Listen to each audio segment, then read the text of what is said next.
And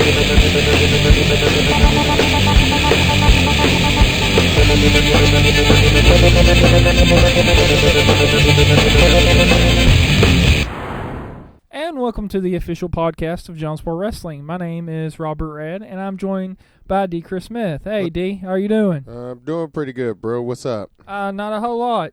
Now, as you know, this podcast is actually going to be SmackDown for this past Friday. I know you and me have both been busy since Friday, so we really haven't had a chance to do it. But today is like Friday night, so yes, we're past Hangover City. So let's continue. Okay. Well, I'll keep this short and sweet because we're also going to be doing our Power Pro Wrestling podcast here in a little bit too. Start off, McMahon started the show off and announced a new general manager. Now, hopefully whoever's listening has already seen SmackDown and knows that Booker T was the choice for that. Do you think that was a good decision to make Booker T the general manager of SmackDown, or kind of what are your thoughts on that? Booker T is a great example. He'll do what Ted Long will do, is put competition back on SmackDown and not so much make it, all talk and less wrestling.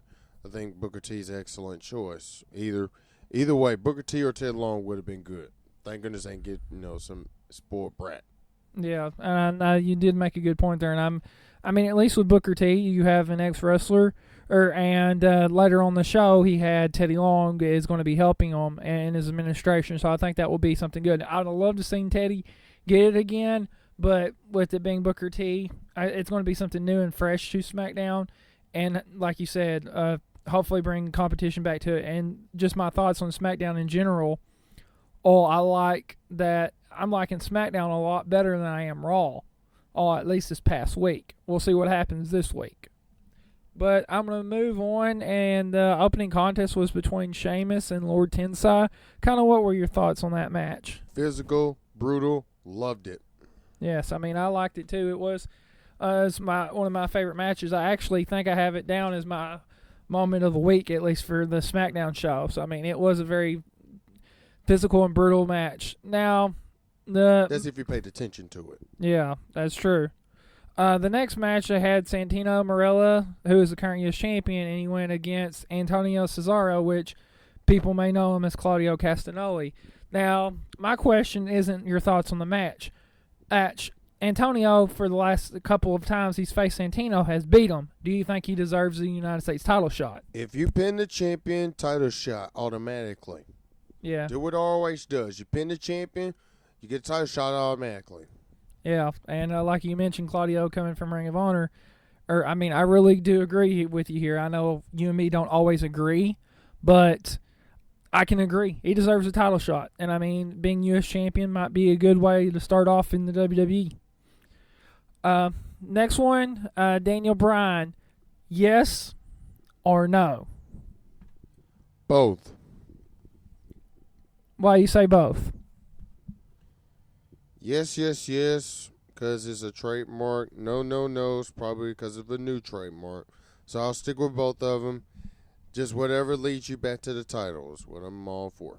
Yeah, and I'm loving the new gimmick, and I love that he's with the no, and I'm glad even WWE and their merchandising has made a no T-shirt. So Daniel Bryan is really growing on me more and more every single week, and I'd really love to see him back as champion once again. I loved him as world champion and CM Punk as WWE champion. That just goes to show Ring of Honor's influence on the business right now, especially in TNA and WWE. Next one, there was a 6-man tag. Kind of what were your thoughts on the 6-man tag? Any and every way to put stars over. You got 6 of the top guys in the company. Lord knows I'm not a big fan of God Awful Kane. But bar none, 5 of the 6 top talent in the business. And it's just a great match. Everybody got to use their talents. And that's what it's about nowadays in this game. Yeah, and it was quite interesting, and kind of my thoughts, and I believe I was saying this to you while we were watching the show, I was like, Kane's working as a face? I kind of was taken aback, but Jericho working as a face is kind of taking me aback too, but it was a good match. I did enjoy that one as too. And like I said, I'm trying to keep this short because we've got another one and we had a busy week and I know we're working on other stuff. Jinder Mahal fought Ryback and it went to, obviously, the finish. Now, my question is, Ryback, man or monster? Both. You say both? Why both? He's a man because he'll stand there and fight you. He's a monster because he'll knock your head off. Jinder Mahal decides to, once again, take the entertainment side of things and just get the heck out of Dodge. You're in there to earn a paycheck. You're in there to earn a living. If you don't want to take your beating like a man, don't put your name on the sheet. Don't put your name on the roster and just get the heck out of the company. Yeah, I agree. I mean, Jinder's been running like a scaredy cat here lately. He's not really been standing up and fighting like a man. Be a man. Yeah, I mean, I agree. You better man up, as them boys would say. Wrong company. Yeah, we're talking SmackDown. But we had R-Truth and Darren Young. My question here, thoughts on the match, but who do you think has the momentum going into maybe a future tag title match? Do you think Truth and Kingston, or Darren Young and Titus O'Neil the primetime players, or as they like to say, millions of dollars? Millions of dollars. PTP's got the advantage because they pinned the champs in singles competition, and they have pinned them in tag team competition. Challengers got the advantage if this becomes a title match. But, because of experience, and that's the name of the game, experience, an extensive videotape study the advantages to the champs. Because Kofi is under R-Truth's wing. It's not the other way around, folks. It ain't R-Truth under Kofi's wings. It's the other way around. It's Kofi under R-Truth's wings because he's a former world's heavyweight champion. If you don't believe me, go look at the other company's world championship stats, and you'll see R-Truth's or Ron Killing's name on that list. Yeah, I mean, a lot of excellent points. And I mean, I'm the primetime players keep growing on me. And I love their catchphrase, the millions of dollars. And AW using Abraham Washington as their manager, or I know a lot of my friends say he's annoying, but I kind of like, I mean, that's really a better place than what they were doing. They were using him in ECW when that was still around, out as a talk show host, which was god-awful. But we're going to move on to the last segment. And Randy Orton and Del Rio highlighted SmackDown. They were the featured contest, as we like to say. Now, my question is, Randy Orton more ready to get in the title picture, or is Del Rio more ready to be world champion? Thoughts on that? I'm going to the first one. Orton's more ready to be back in title contention because Del Rio kind of almost lost a step. The guy's got a ton of talent, no question.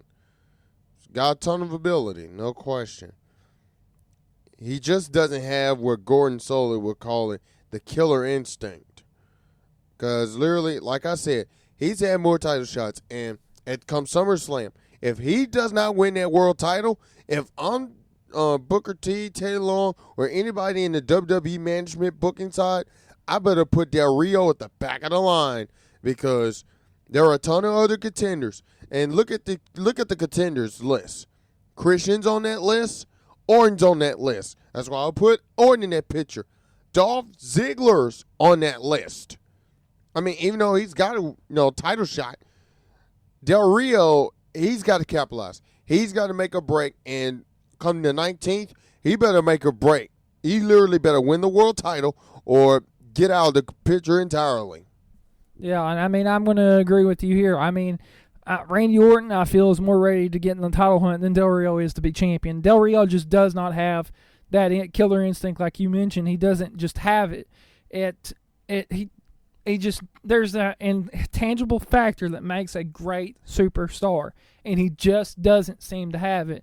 And like I pointed out is I really don't think he would be in the WWE if it wasn't for his Uncle Mil Mascaras, because I really don't think he has it. And his uncle, or the name, the prestige, is what's keeping him in the WWE. Well, not just that, but I mean, nothing against Del Rio, but literally, how many title shots can you give a guy and he doesn't capitalize? Yeah. I mean, just call it spade here. If not sports entertainment fans, if you are the true wrestling fans that goes on wins and losses in championship matches, look at how many times Del Rio has had a championship match and only won one time. And that was the WWE title, by the way. Look at all those title shots he's had, whether it's 4 ways or 3 ways or one-on-one competition. Del Rio better capitalize, my friend. Otherwise, if I'm WWE, I put him in the back of the line. Yeah, and I mean, I'm in total agreement with the points, and I mean, this is very odd. You and me are agreeing on a lot of stuff, but really, if Del Rio doesn't capitalize in SummerSlam here in just a few days, back of the line. You have a lot of people that you can put in there that's going to give a good match that we're wanting to see. But I do want to thank you for taking just a few moments of your time. D, to be with me. Thank you for the awesome podcast. Hey, thank you. Well, we're going to plug some sponsors before we go off the air. Obviously, we've got Big Crutch Media that you can go on to and check that out. I'll let you plug our next sponsor. And also, we'll plug Jones Pro Wrestling right here at this site, and come back each and every week for more great podcasts like this one. And I think we're going to sign off. We're going to sign off right here. Okay, and strictly LCW.web starts as well for OCW. Any and everything OCW, as my friend would say. But I do want to thank you for listening to the official podcast of Jones Pro Wrestling. And check out the Power Pro Wrestling podcast a little bit later on. And good night.